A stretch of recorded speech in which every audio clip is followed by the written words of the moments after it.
This is solely based off of the brevity of my experience. So this is just an opinion.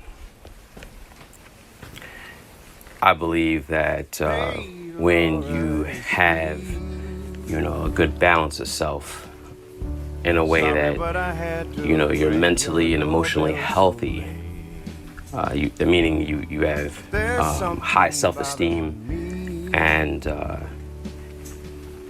natural self-confidence, you have a way of handling situations objectively, like learning when to just walk away from something. I believe an unhealthy way or an unhealthy person can't handle rejection or can't handle losing a job, losing a friendship, losing a romantic partner, because they tie their identity into that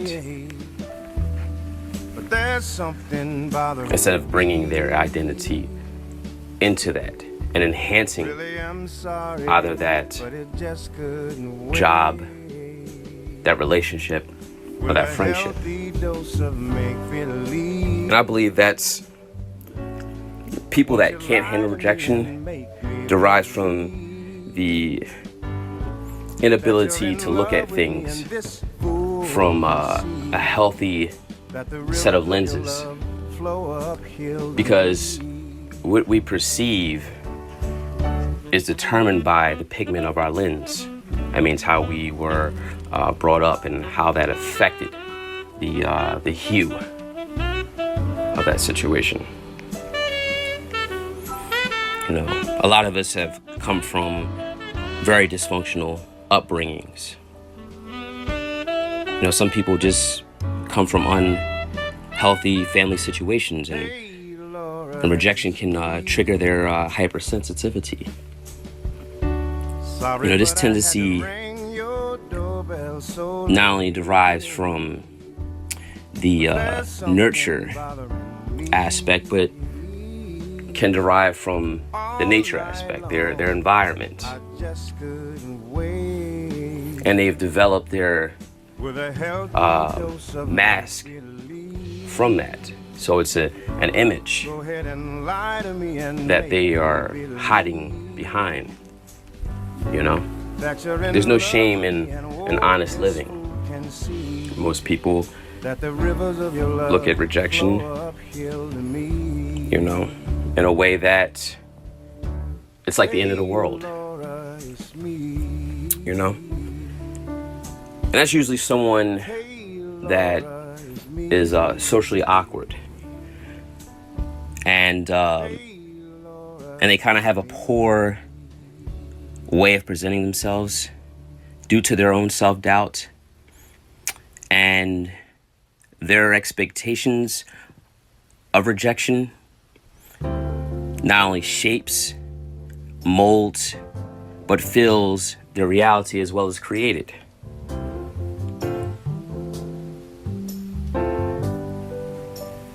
And what does it create? It creates a very hypersensitive nature, that they feel something more intense than just their lack of self-esteem, but they even lack the hint of optimism. So they go into a relationship or a friendship with a defeated mindset, or a business opportunity or a job opportunity with a defeated mindset.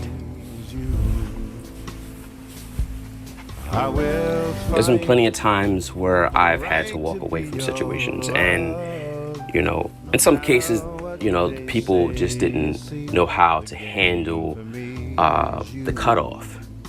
I mean, there's no nice way to end things. If you're, all the way honest to a fault, it'll have a implosion with the person, then a public explosion. And if you do it in a nice way, then you have to deal with the smear campaigns. see. The game. But this is actually something that I've come accustomed to seeing. And it's beyond narcissism. I believe it's triggering that self-hate. That's what actually, creates the alter egos or the facades or the mask. Because people can't accept themselves as themselves because they feel as though they're not enough.